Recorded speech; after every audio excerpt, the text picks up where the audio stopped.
We don't need to tell you about law of attraction. Law of attraction is like the law of gravity. You can't turn it off, and it is always responding to everything you've got going on vibrationally. It is responding to what you've got going on. It equals your point of attraction. In other words, law of attraction is responding to what you've got going on. So for a while, we've been explaining to you that as contrast causes you to know what you want more clearly, and always in the beginning of that knowing what you want, because the contrast has given birth to it, you're not vibrationally up to speed with it.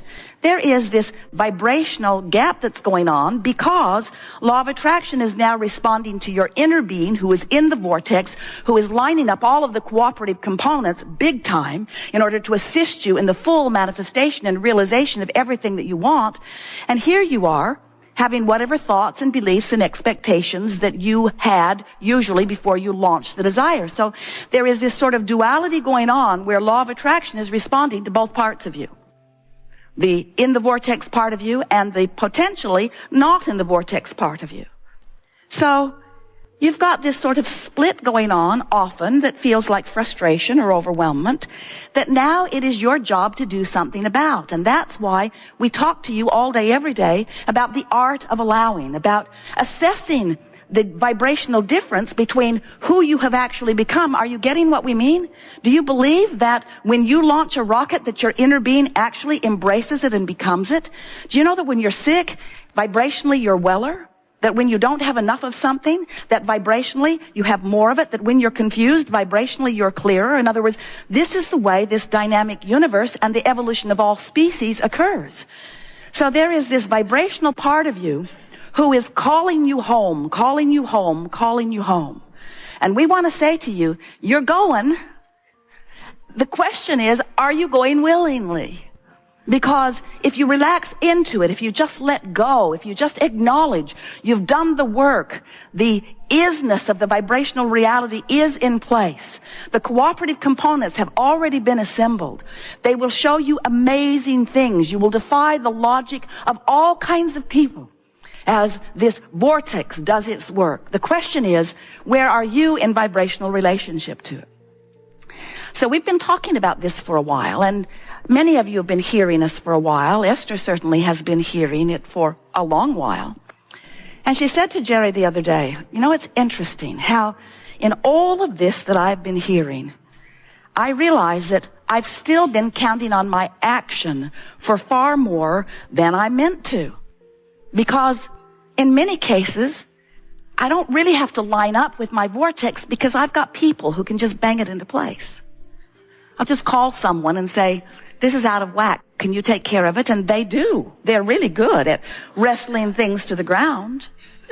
But in the process of that, Esther realizes that she doesn't move her vibration. She just calls someone and they wrestle something else to the ground. And then she realizes that sometimes she can create more brush fires than she has brush fire putter-outers. And then a sort of clarity is beginning to occur to many of you. We've been talking about this vortex. You get it, don't you? Conceptually, it's an idea that you can wrap your thoughts around. And we've been letting you know that there is potentially a vibrational gap between who you really are, which is the done deal, the vibrational doneness, it's done, it's done, it's done, and what you have so far allowed to manifest because of what's going on vibrationally. And Esther said to Jerry the other day, you know, I realize that I've loved the idea of the vortex and I have wanted to be in it as much as I can. So I have been approaching my reality by trying to think the thoughts that make me align with my vortex. Makes sense. Look for things to appreciate. Look for things to bask about. If I find myself feeling negative about something, pivot from it. Say to myself, I know what I don't want. What is it that I do want? Which is a logical approach to lining up with your vortex. But Esther said, this last week or so, it has flipped for me because now I get it that if I let the vortex and what it means and how it feels be all that I'm thinking about, then in establishing my relationship with the vortex, and every day I'm in it, many times, if I milk my vortex when I'm in it, if I keep it going when I'm there, if I find myself on a happy thought and I rampage it longer, if I let my vortex be my undivided intention, if I let my vortex be what I'm reaching for, I now get it, she said, that my vortex affects my manifestation. It's a different way of approaching it. In other words, what we want you to gather as a result of the conversation that we're having here today, and as a result of what's going to go on in your lives in the next hours and days and weeks, as a result of what you pick up from this leading edge conversation, what you're going to come to know is that you have complete control over every manifestation that happens in your life if you approach it from inside the vortex. For example, so something happens. Maybe someone walks into your experience and they don't jive with you in the way you would like them to. They're annoying in some way, or they're unknowledgeable in some way, or they're belligerent in some way. They're abusing someone in some way. It doesn't matter. You witnessed it and you're having a knee-jerk response to it. And as you're having this negative emotion, the reason you're having the negative emotion is because you're responding to it in the way that you are. And if you feel negative emotion, it means that your inner being is responding to it in an entirely different way. In other words, what you're feeling isn't about what you've witnessed. It's about your relationship with the larger part of you who's having a different experience. Can you hear that? Because who you really are is loving this obnoxious person, even though you are not. And so the rift that you've got going on is the separation is too strong of word between who you really are and who you're being. So that's a manifestation that happened. This is the thing that we want you to realize. That person walked into your life and you experienced that manifestation. When we talk about manifestations, we know you think we're talking about cars and empires and legacies and books and relationships and all those pinnacle sort of things that you have been thinking of in terms of goals that you're reaching for.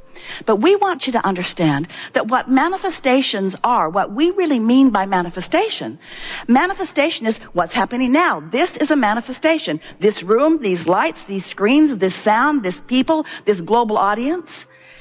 This is a manifestation that's happening right here and now. Your relationship with your chair, your relationship with the people you're sitting next to. This is a manifestation. It's happening now. Manifestation.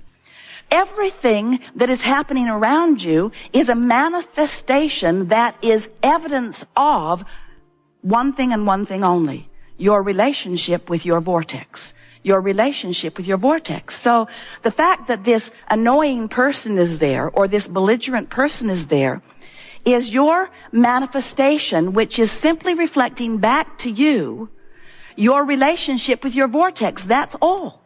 And that's what's so interesting. Esther nearly fell off the bed, and then the chair, and then the car, and then the bed, and then the chair, and then the car. As these processes have been going through her mind, the thought processes, as she realizes that everything that's happening is a reflection of only one thing: her relationship with the vortex. So, for example, Esther said to Jerry, if I were to do something for you kitchen-wise, in my beautiful new kitchen, what would you like it to be? And Jerry said, I would like oatmeal and raisin cookies. And Esther said, consider it done.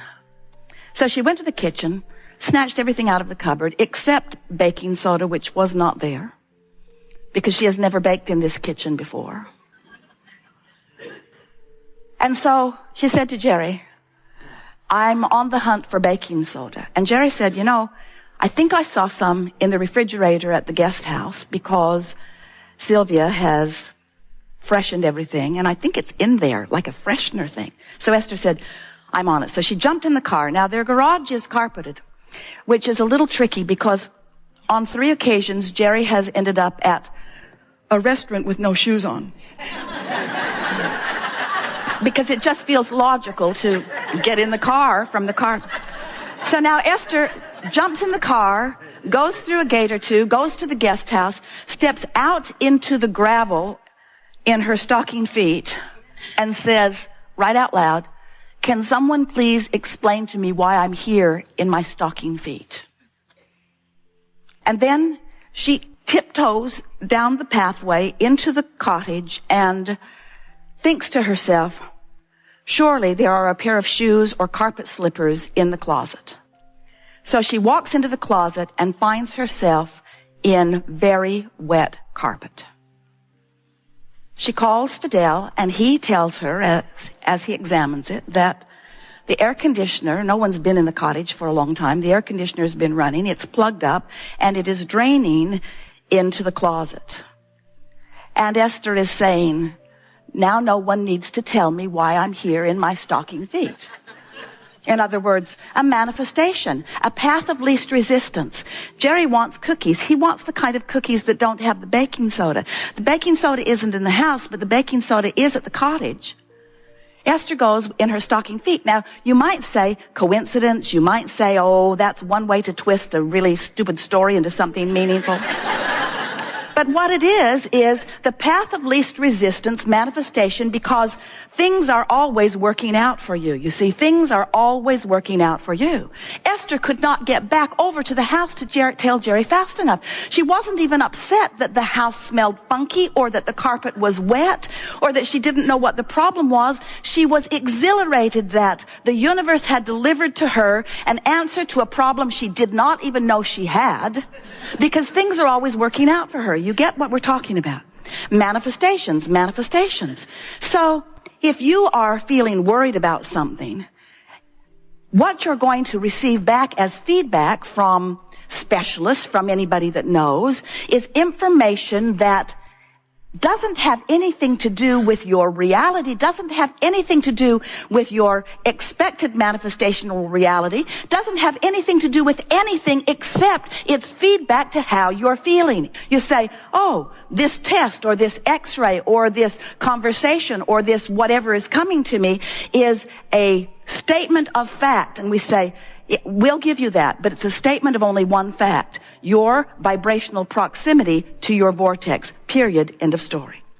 So what we want you to begin to watch for, and it will be fun for you to watch, is that if you will hear us when we say that you have the ability to develop a personal and deliberate relationship with your vortex, with your inner being, with the larger part of you, with good feeling emotions, and if you will practice the vibration of it as often as you can and milk it when you find yourself there, so that you become so familiar with the feeling of who you really are, that you will see right before your eyes manifestations reflecting where you are. Personalities of people that you know will shift. Events that have been moving in one direction will shift. You have control. You are the creator of your own experience, because you are the creator of your relationship with your vortex. And when you get that, people will say to you, what's going on with you? Why is it that you defy the odds and you defy the logic and you turn heads wherever you go and things always work out for you no matter what? And you say, or maybe you don't, because some of them are ready to hear it and some of them are not ready to hear it. I am the creator of the manifestation that comes to me, and I can control what happens to me in traffic. I can control where I am when the weather is doing whatever it's doing. I can control the relationship that I have with airline flights. I can control the relationship that I have with my physical apparatus. I can control my relationship with my children and with strangers and with family. Family! I can control my relationship with family, because I don't have to control what they think or what they know or what they do. I have one very simple task.